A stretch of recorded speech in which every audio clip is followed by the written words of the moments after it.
പവിത്രത്തിന്റെ ഒരു അപ്കമിങ് എപ്പിസോഡിലേക്ക് എല്ലാവർക്കും സ്വാഗതം.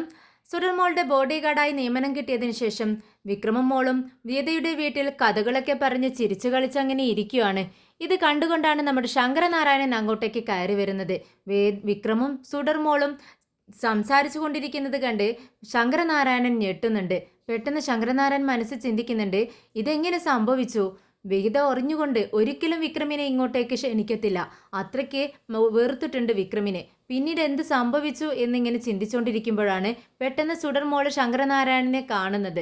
മുത്തശ്ശ എന്ന് വിളിച്ചുകൊണ്ട് ഓടി വന്ന സുഡർ ശങ്കരനാരായണനെ കെട്ടിപ്പിടിക്കുന്നുണ്ട്. എന്നിട്ട് പറയുന്നുണ്ട്, മുത്തശ്ശൻ കണ്ടോ, എൻ്റെ ബോഡി ഗാർഡായി നിയമിച്ച ആളാ, മുത്തശ്ശൻ കണ്ടോ എന്ന് പറഞ്ഞുകൊണ്ട് വിക്രമിനെ ചൂണ്ടിക്കാണിക്കുകയാണ്. ഇത് കണ്ടതും ശങ്കരനാരായണൻ ചോദിക്കുന്നുണ്ട്, എന്ത് ബോഡി ഗാർഡോ, എന്താ മോള് പറയുന്നത് എന്ന് ചോദിക്കുകയാണ്. അതിനുള്ള മറുപടി പെട്ടെന്ന് വിജിയാണ് പറയുന്നത്. അത് അച്ഛാ, ഞാൻ പറയാം, കാര്യങ്ങളൊക്കെ ഞാൻ പറയാം അച്ഛാ, അച്ഛൻ ഇങ്ങോട്ടേക്ക് വരൂ എന്ന് പറയുന്നുണ്ട്. ശങ്കരനാരായണനെ കണ്ടതും വിക്രം പെട്ടെന്ന് അങ്ങ് എഴുന്നേറ്റ് നിൽക്കുന്നുണ്ട്. അച്ഛൻ വരൂ എന്ന് പറഞ്ഞുകൊണ്ട് വിജി അച്ഛനെയും ശങ്കരനാരായണനെയും വിളിച്ചുകൊണ്ട് അകത്തേക്ക് പോകുന്നുണ്ട്. അച്ഛനൊരു ചായ ഇട്ട് കൊടുത്തുകൊണ്ട് വിജി കഥകളൊക്കെ പറയുവാണ്. വിജി അവിടെ നടന്ന സംഭവങ്ങളെല്ലാം, വിക്രം അവിടെ മോളുടെ ബോഡി ഗാർഡായി വരാനുള്ള സാഹചര്യത്തെക്കുറിച്ചെല്ലാം ശങ്കരനാരായണന് വിശദീകരിച്ചു കൊടുക്കുന്നുണ്ട്. എന്നിട്ട് ചോദിക്കുന്നുണ്ട്, അച്ഛാ, ഞാൻ പറഞ്ഞതൊക്കെ അച്ഛന് മനസ്സിലായില്ലേ? ഇതൊക്കെയാണ് ഇവിടെ സംഭവിച്ചത്. മോളെ, വിക്രം എന്ത് പറഞ്ഞു എന്ന് ചോദിക്കുകയാണ്. എനിക്കറിയില്ല അച്ഛാ, അവൻ സുഡർ എൻ്റെ മകളാണ് എന്നുള്ള ഒരു ഭാവം പോലും അവൻ്റെ മുഖത്ത് കാണുന്നില്ല. ഇതുവരെ അങ്ങനെ ഒരു വാക്ക് പോലും എന്നോട് പറഞ്ഞില്ല. ഇനി പഴയതുപോലെ സുഡർ എൻ്റെ മകളാണെന്ന് തന്നെ തെറ്റിദ്ധരിച്ചിട്ടാണോ വിക്രം ഇരിക്കുന്നതെന്ന് ചോദിക്കുകയാണ്. അതെന്താ മോളെ നീ പറയുന്നത്? സുഡറാണ് വിക്രമിൻ്റെ മകളെന്ന് വിക്രമിനും അറിയത്തില്ല, വിക്രമാണ് സുഡറിൻ്റെ അച്ഛനെന്ന് സുഡറിനും അറിയത്തില്ല. ഇങ്ങനെയാണോ നീ പറയുന്നത്? എനിക്കറിയില്ല അച്ഛാ, എനിക്കാകെ ഭ്രാന്ത് പിടിക്കുന്നത് പോലെ തോന്നുന്നു. എന്താണ് സംഭവിക്കുന്നതെന്ന് എനിക്ക് മനസ്സിലാവുന്നില്ല. സുഡർ മോൾ ഹോസ്പിറ്റലിൽ കിടക്കുന്ന സമയത്ത് ഇൻസ്പെക്ടർ അവനോട് നേരിട്ട് സുഡർ അവൻ്റെ മകളാണെന്ന് പറയുന്നത് ഞാൻ കേട്ടതാ അച്ഛാ. പിന്നെ എന്താണ് അവൻ്റെ മുഖത്ത് ആ ഭാവമില്ലാത്തത്?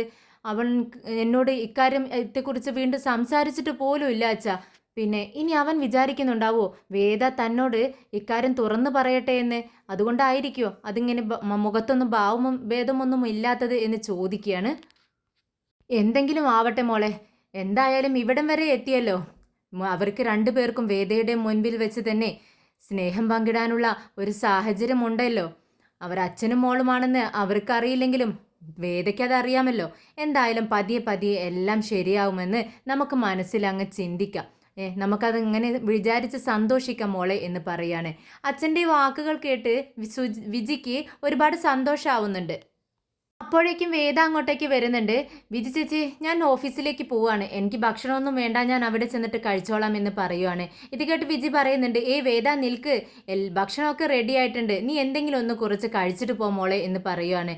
ഇത് കേട്ടതും വേദ പറയുന്നുണ്ട്, വേണ്ട ചേച്ചി, എനിക്ക് വിശക്കുന്നില്ല, എനിക്ക് ഒന്നും തന്നെ വേണ്ട, എനിക്കൊന്നും ഇഷ്ടമല്ല എന്നൊക്കെ പറയുവാണ്. എന്നിട്ട് പോവാൻ വേണ്ടി നിൽക്കുന്ന സമയത്ത് ശങ്കരനാരായണൻ പറയുന്നുണ്ട്, വേദ ഒന്ന് നിൽക്ക്, സുഡറിൻ്റെ സംരക്ഷണത്തിനായി നീ കൊണ്ടുവന്നിരിക്കുന്നത് ഏറ്റവും ഉത്തമനായ ഒരുത്തനെ തന്നെയാണ്.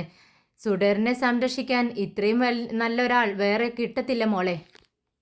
വിക്രം സുഡറിനോടൊപ്പം ഇരിക്കുന്ന കാലത്തോളം സുഡറിന് ഒരു ആപത്തും തന്നെ ഉണ്ടാവത്തില്ല മോളെ. എനിക്ക് ഒരുപാട് സന്തോഷമായി എന്ന് ശങ്കരനാരായണൻ പറയുന്നുണ്ട്. ഇത് കേട്ട് വേദ പറയുന്നുണ്ട്, ഇതേ നോക്ക് അച്ഛാ, അവനിക്ക് സുഡർ അവൻ്റെ മകളാണെന്ന് ഇതുവരേക്കും അറിയത്തില്ല, ഇനി ഇവിടുന്ന് അങ്ങോട്ട് അറിയാനും പാടില്ല. ഇത്രയും കാലം എങ്ങനെയാണോ ഉണ്ടായിരുന്നത് അതുപോലെ തന്നെ ഇവിടുന്ന് അങ്ങോട്ടേക്കും പോവാൻ പാടൂ. ആരും ഒരു സത്യവും ആരോടും തുറന്നു പറയാൻ പാടില്ല. ഞാൻ പോവാണെന്ന് പറഞ്ഞ് പെട്ടെന്ന് വേദ അവിടെ നിന്നും പോകുന്നുണ്ട്. സുഡറിന് യൂണിഫോം ഒക്കെ മാറ്റിക്കൊടുത്ത് വിജി അവൾക്ക് ഭക്ഷണം കൊടുത്തുകൊണ്ടിരിക്കുകയാണ്. അപ്പോഴേക്കും വേദ പോവാനായിട്ട് റെഡിയായി അങ്ങോട്ടേക്ക് വരുന്നുണ്ട്. സുഡർ ഡ്രസ്സ് മാറ്റിയിരിക്കുന്നത് കണ്ട് വേദ ചോദിക്കുന്നുണ്ട്, എന്താ പറ്റി സുഡർ, നീ എന്തിനാ യൂണിഫോമൊക്കെ മാറ്റിയിരിക്കുന്നത്? ഇത് കേട്ട് സുഡർ പറയുന്നുണ്ട്, വേദ, ഞാൻ സ്കൂളിലേക്ക് പോകാൻ വേണ്ടി റെഡി ആയതാണ്. ഇത് കേട്ട് വേദ ചോദിക്കുന്നുണ്ട്, എന്താ ചേച്ചി ഇത്, ഇന്ന് തന്നെ അവളെ സ്കൂളിലേക്ക് പറഞ്ഞയക്കണോ? ഇത് കേട്ട് തരുൺ പറയുന്നുണ്ട്, പിന്നെ പറഞ്ഞയക്കാതെ, അവൾക്ക് സ്കൂളിലേക്ക് പോകാൻ വേണ്ടി തന്നെയല്ലേ ബോഡി ഗാർഡിനെ ഏർപ്പാടാക്കിയിരിക്കുന്നത്, പിന്നെ പോയാൽ എന്താ തെറ്റെന്ന് ചോദിക്കുന്നുണ്ട്. എന്നാൽ ഇത് കേട്ട് വിക്രം പറയുന്നുണ്ട്, മോൾക്ക് ഒന്നും തന്നെ സംഭവിക്കത്തില്ല, അവൾക്കൊന്നും പറ്റാതെ ഞാൻ നോക്കിക്കൊള്ളാം എന്ന് അവരോട് പറ സർ എന്ന് പറയാണ്. തരുൺ എല്ലാം പറയുന്നത് വേദയോടാണ്, പക്ഷേ അത് തരുണിനോട് പറയുന്നത് പോലെയാണ് വിക്രം സംസാരിക്കുന്നത്. ഇത് കേട്ട് വേദ മനസ്സിൽ ചിന്തിക്കുന്നുണ്ട്, ഓ ഇത്രയും കാലം ഇവൻ പറഞ്ഞതെല്ലാം നടത്തിയിട്ടുണ്ടല്ലോ, ഇനി പുതുതായി അവൻ വാക്ക് പറയുന്നു.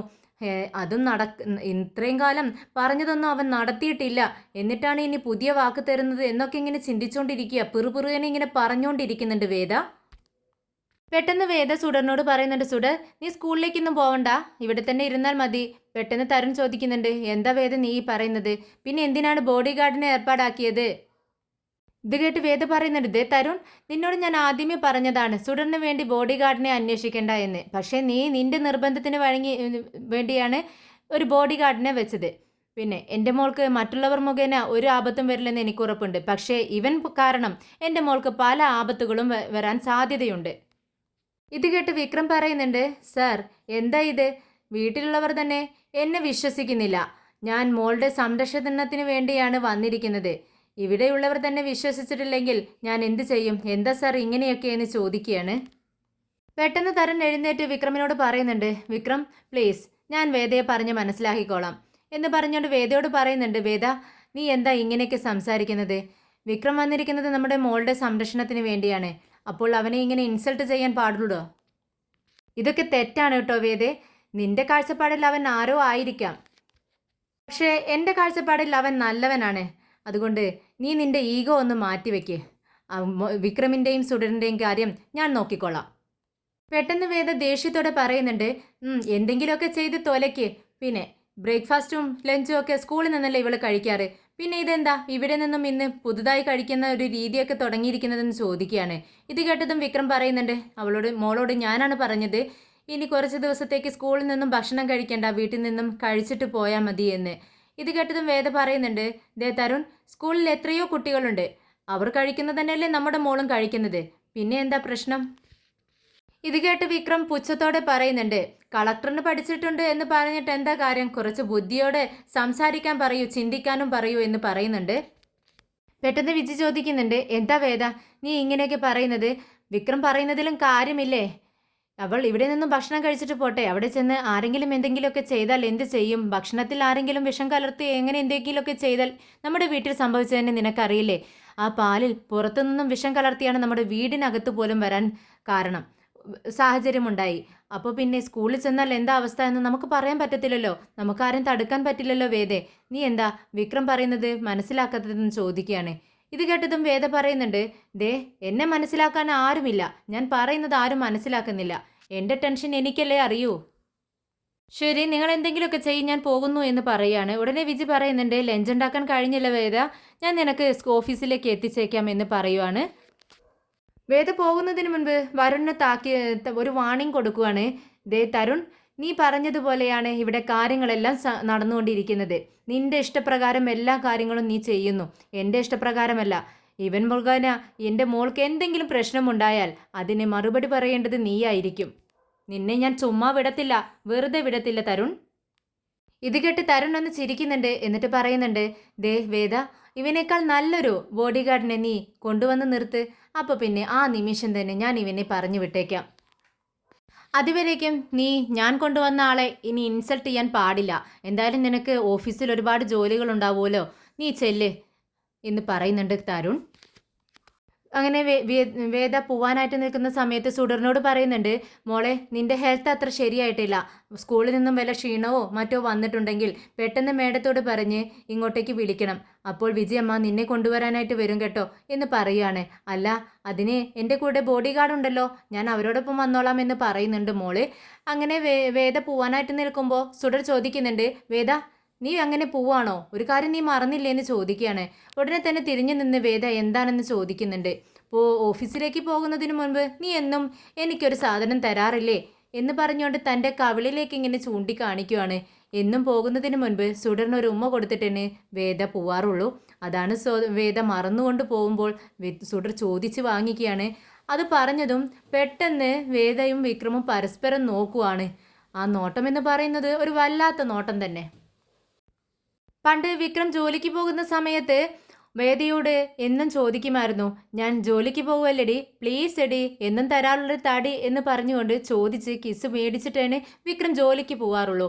അതാണ് വേദയ്ക്കും വിക്രമിനും ഒരുപോലെ ഓർമ്മ വന്നത്. മനസ്സിലേക്ക് അതങ്ങ് ഓടി വന്നപ്പോൾ രണ്ടുപേരും അങ്ങനെ കണ്ണിലേക്ക് നോക്കിക്കൊണ്ട് നിൽക്കുവാണ്. പെട്ടെന്ന് വേദ മോളുടെ കവളിലൊരു ഉമ്മ കൊടുക്കുന്നുണ്ട്. ശരി, I love you Veda, okay എന്ന് പറയുകയാണ് മോള്. ഉടനെ ലവ് യു എന്ന് പറഞ്ഞുകൊണ്ട് വേദ പുറത്തേക്ക് പോകുന്നുണ്ട്. വിക്രമാണെങ്കിൽ പെട്ടെന്ന് അങ്ങ് അപ്സെറ്റായി. വേദ പുറത്തു പോയതും തരുൺ വിക്രമിൻ്റെ അടുത്തേക്ക് വരുന്നുണ്ട്. വിക്രം, വേദയെ പറ്റി നിങ്ങൾക്കറിയില്ല എന്ന് പറയുമ്പോൾ വിക്രം ഇങ്ങനെ തലയിട്ട് ആട്ടുന്നുണ്ട്. എന്നിട്ട് ഇത് കണ്ട് തരുൺ പറയുന്നുണ്ട്, അവൾ ഇങ്ങനെ വളവളായെന്ന് ഇങ്ങനെ സംസാരിക്കുമെന്ന് വെച്ചാലും അവൻ്റെ മനസ്സെന്ന് പറയുന്നത് കുഞ്ഞുങ്ങളുടെ മനസ്സാണ്. അവൾ ഒരാളുടെ മേൽ വിശ്വാസം അർപ്പിച്ചാലുണ്ടല്ലോ, അവളുടെ അവസാനം വരെ ആ വിശ്വാസം അവളിൽ നിന്നും പോവത്തില്ല. അവൾ പറയുന്നത് കേട്ട് നിങ്ങളുടെ മനസ്സിൽ വിഷമമുണ്ടെന്ന് എനിക്കറിയാം. പക്ഷേ അതെല്ലാം വിട്ട് ഞങ്ങളുടെ മകൾക്ക് വേണ്ടി, ഞങ്ങളുടെ കുഞ്ഞിന് വേണ്ടി നിങ്ങൾ സഹിക്കണം പ്ലീസ് എന്ന് പറയുവാണ് തരുൺ. ഞങ്ങളുടെ വീടിൻ്റെ ഐശ്വര്യമാണ് സുഡർ മോള്. അതുകൊണ്ട് തന്നെ വേദ എന്ത് പറഞ്ഞാലും പ്ലീസ് മോൾക്ക് വേണ്ടി നിങ്ങളൊന്ന് ക്ഷമിക്കണമെന്ന് പറയുന്നുണ്ട് തരുൺ. പെട്ടെന്ന് വിക്രം പറയുന്നുണ്ട്, സുഡർ നിങ്ങളുടെ മകളായിരിക്കാം, പക്ഷേ എൻ്റെ ലോകം തന്നെ സുഡറാണ്. എൻ്റെ കൈ പോലും അവൾക്ക് വേണ്ടി വെട്ടിയെടുത്താൽ അതുപോലും ഞാൻ ഈ സുഡർ മോൾക്ക് വേണ്ടി ക്ഷമിച്ചിരിക്കുമെന്ന് പറയുന്നു. പിന്നീട് വിക്രം പറയുന്നുണ്ട്, നിങ്ങൾ മോളെപ്പറ്റി ഒട്ടും വിഷമിക്കേണ്ട, നിങ്ങൾക്ക് ഭയവും വേണ്ട, അവളെ ഞാൻ സംരക്ഷിച്ചിരിക്കും. പെട്ടെന്ന് തരുൺ പുഞ്ചിരിയോടുകൂടി വിക്രമിൻ്റെ പുറത്ത് തട്ടിക്കൊണ്ട് പറയുന്നുണ്ട്, എനിക്ക് ഇപ്പോഴാണ് സമാധാനമായത്, നിങ്ങൾ മോളുമായി സ്കൂളിലേക്ക് പൊയ്ക്കോളൂ എന്ന് പറയുകയാണ്. അപ്പോഴേക്കും നമ്മുടെ സുഡർ മോള് ഭക്ഷണം കഴിക്കലൊക്കെ കഴിഞ്ഞ് ഓടി വരുന്നുണ്ട്. വിജി ബാഗുമായിട്ട് വരുന്നുണ്ട്. പോവാം നമുക്ക് സ്കൂളിലേക്ക് എന്ന് പറയുകയാണ് സുഡർ. ഓക്കെ നമുക്ക് പോവാമെന്ന് പറയുന്നു. അങ്ങനെ മോളുടെ ബാഗും എടുത്തുകൊണ്ട് മോളെയും കൂട്ടിക്കൊണ്ട് സ്കൂളിലേക്ക് പോകാൻ തുടങ്ങി തുടങ്ങുവാണ് വിക്രം. വേദ ഓഫീസിലെത്തി ഫയലുകളെല്ലാം നോക്കിക്കൊണ്ടിരിക്കുകയാണ്. പെട്ടെന്ന് വളരെ തിടുക്കപ്പെട്ട് കപിലൻ അങ്ങോട്ടേക്ക് കയറി വരുന്നുണ്ട്.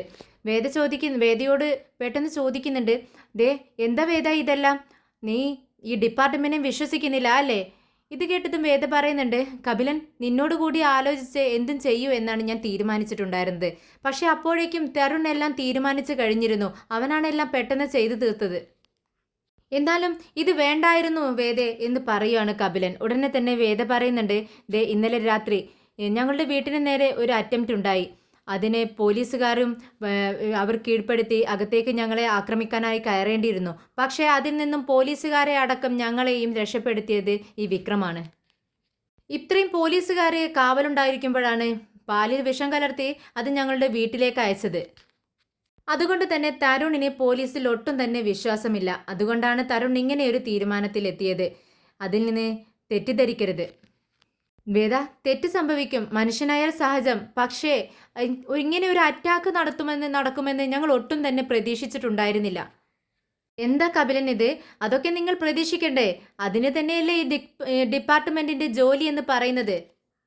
ഇത് കേട്ട് കപിലൻ പറയുന്നുണ്ട്, വേദ എനിക്ക് എന്ത് പറയണമെന്നറിയില്ല.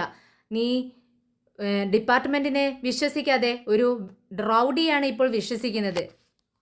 കപിലൻ ഞാൻ പറയുന്നതെന്ന് കേൾക്ക്. തരുൺ ചോദിക്കുന്ന ചോദ്യങ്ങൾക്ക് എനിക്ക് മറുപടി പറയാനില്ല. മോൾക്ക് നേരെ 2 അറ്റംപ്റ്റ് നടന്നു. ഒരു അറ്റംപ്റ്റിൽ നിന്നും രക്ഷപ്പെടുത്തിയത് ഈ വിക്രമാണ്. ഇനി 3ാമത്തെ അറ്റംപ്റ്റിൽ നിന്നും രക്ഷപ്പെടുത്താൻ കഴിഞ്ഞില്ലെങ്കിൽ എന്ത് ചെയ്യുമെന്നാണ് അവൻ പറയുന്നത്. അതിനുള്ള മറുപടി എൻ്റെ കയ്യിലില്ല കപിലൻ, ഞാൻ എന്ത് ചെയ്യും? പോയി ഒരു റൗഡിയുടെ കയ്യിൽ എൻ്റെ മോളുടെ ഉത്തരവാദിത്തങ്ങളെല്ലാം ഞാൻ ഏൽപ്പിച്ചു കൊടുത്തിരിക്കുന്നു. അത് എനിക്ക് തന്നെ എത്ര വലിയ അപമാനമാണെന്ന് നിങ്ങൾക്കറിയുമോ? നിങ്ങൾക്ക് മാത്രമല്ല അപമാനം, എനിക്കും അതൊരു അപമാനം തന്നെയാണ്. കപിലൻ, എനിക്ക് വേറെ വഴിയില്ല, അതുകൊണ്ടാണ് ഇങ്ങനെ ചെയ്തത്. പിന്നെ അവനാണ് ഞങ്ങളുടെ എല്ലാവരുടെയും ജീവൻ രക്ഷിച്ചത്. നീ വേറെ ഒരുത്തനെ കൊണ്ടുവാ, ഞങ്ങളെ ജീവൻ രക്ഷിക്കുമെന്ന് ഉറപ്പുള്ള ഒരുത്തനെ. ആ നിമിഷം തന്നെ ഞാൻ അവനെ ഇവിടെ നിന്നും പുറത്താക്കും. അപ്പോൾ നിനക്ക് എൻ്റെ മേലുള്ള വിശ്വാസം നശിച്ചു അല്ലേ എന്ന് ചോദിക്കുകയാണ് കപിലൻ. ഇത് കേട്ടതും വേദ പറയുന്നുണ്ട്, ഓഹോ എനിക്ക് എന്ത് ചെയ്യണമെന്ന് അറിയില്ല കപിലൻ. എനിക്ക് നിങ്ങളുടെ അഭിമാനമാണോ എൻ്റെ മോളുടെ ജീവനാണോ വലുതെന്ന് ചോദിച്ചാൽ അതെൻ്റെ മോളുടെ ജീവനാണെന്ന് പറയാനല്ലേ എനിക്ക് പറ്റത്തുള്ളൂ കപിലൻ. അതിൽ എന്താണ് തെറ്റ്? എനിക്കും എന്ത് പറയണമെന്ന് അറിയില്ല വേദേ. പിന്നെ ഒരു പോലീസുകാരെ നീ വിശ്വസിക്കാതെ നിൻ്റെ മകളുടെ ഉത്തരവാദിത്തം ഒരു റൗഡിയുടെ കയ്യിൽ വെച്ചു കൊടുത്തു എന്ന് പറഞ്ഞാൽ അത് പോലീസിന് മാത്രമല്ല നിനക്കും കൂടിയാണ് അപമാനം. അതെനിക്കറിയാം കപിലൻ. ഞാൻ പറഞ്ഞില്ലേ കപിലൻ, എനിക്ക് വേറെ വഴിയില്ല, അതുകൊണ്ടാണ് ഇങ്ങനെയൊക്കെ ചെയ്യുന്നത്. പക്ഷേ ഇത് മറ്റുള്ളവർ അറിയാതെ നമ്മൾ മൂടി വെച്ചിരിക്കണം, ആരും തന്നെ ഇത് അറിയരുത്. പക്ഷേ വേദ, എനിക്കിത് ഉൾക്കൊള്ളാൻ പറ്റുന്നില്ല. പോലീസുകാരുടെ മൊത്തം തോൽവിയല്ല, ഇത് എൻ്റെ തന്നെ തോൽവിയാണ് ഞാൻ കണക്കാക്കുന്നത്. ഉടനെ വേദ ചോദിക്കുന്നുണ്ട്, നീ എന്തിനാ കപിലൻ ഇത് ഇത്ര പ്രശ്നമാക്കുന്നത്? ഉടനെ കപിലൻ പറയുന്നുണ്ട്, അത് നീ എൻ്റെ ഫ്രണ്ടാണ് വേദേ, നീ എന്തു പറഞ്ഞാലും അതെനിക്ക് ഉൾക്കൊള്ളാൻ കഴിയത്തില്ല. നമ്മൾ ശ്രമിച്ചുകൊണ്ടിരിക്കുന്നത് എന്താണെന്ന് നിനക്കറിയില്ലേ? വിക്രമിനെ ഒതുക്കി ഈ നാട് തന്നെ ശരിയാക്കണമെന്ന് പറഞ്ഞുകൊണ്ടല്ലേ നമ്മളിവിടെ പ്രവർത്തനം തുടങ്ങിയത്.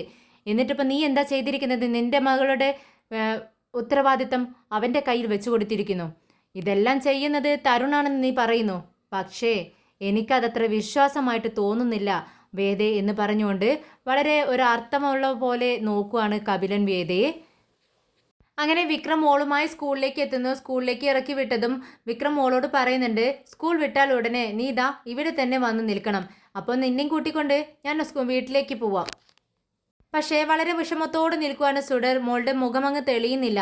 ഉടനെ വിക്രം ചോദിക്കുന്നുണ്ട്, എന്തു പറ്റി സുഡർ, നീ എന്താ ഇങ്ങനെ വിഷമിച്ച് നിൽക്കുന്നത്? ഞാനിന്ന് സ്കൂളിലേക്ക് പോണോ സിംബ എന്ന് ചോദിക്കുക കേട്ടോ, വളരെ കൊണിഞ്ഞുകൊണ്ട് സുഡർ. ഇത് കേട്ടിട്ട് വിക്രം ചോദിക്കുന്നുണ്ട്, ദേ എന്താ മോളെ നീ പറയുന്നത്? നിന്നെ സ്കൂളിലേക്ക് വിടാനല്ലേ എന്നെ നിന്നെയും കൂടെ ഇങ്ങോട്ടേക്ക് അയച്ചത്, പിന്നെ നീ എന്താ ഇപ്പോൾ ഇങ്ങനെ ചോദിക്കുന്നത്? പെട്ടെന്ന് ചിരിച്ചുകൊണ്ട് സുഡർ ചോദിക്കുന്നുണ്ട്, നിന്നോടൊപ്പം നാട് ചുറ്റിയിട്ട് എത്ര നാളായി സിംബ? സുഡർ, ഇത് പുതിയ പ്ലാനിങ് ആണല്ലോ. ഇത് കേട്ട് സുഡർ ചിരിയോടെ പറയുന്നുണ്ട്, ദേ സിംബ, നീയും ഞാനും മയിലിന് മുകളിൽ കയറിയിരുന്ന് നാട് ചുറ്റുന്നത് എൻ്റെ സ്വപ്നമാ കേട്ടോ. ഞാൻ ഒരുപാട് ആഗ്രഹിച്ചു പോയി സിംബ. ദേ സുഡർ, നിന്നെ കൊണ്ട് ഞാൻ നാട് ചുറ്റി എന്നറിഞ്ഞാലുണ്ടല്ലോ നിന്റെ അമ്മയെ നമ്മളെ നിർത്തി പൊരിക്കും. പ്ലീസ് സിംബ, ഇന്നേക്ക് ഒരു ദിവസം മാത്രം മതി, പ്ലീസ് പ്ലീസ് എന്നിങ്ങനെ കെഞ്ചിക്കൊണ്ടിരിക്കുകയാണ് സുഡർ.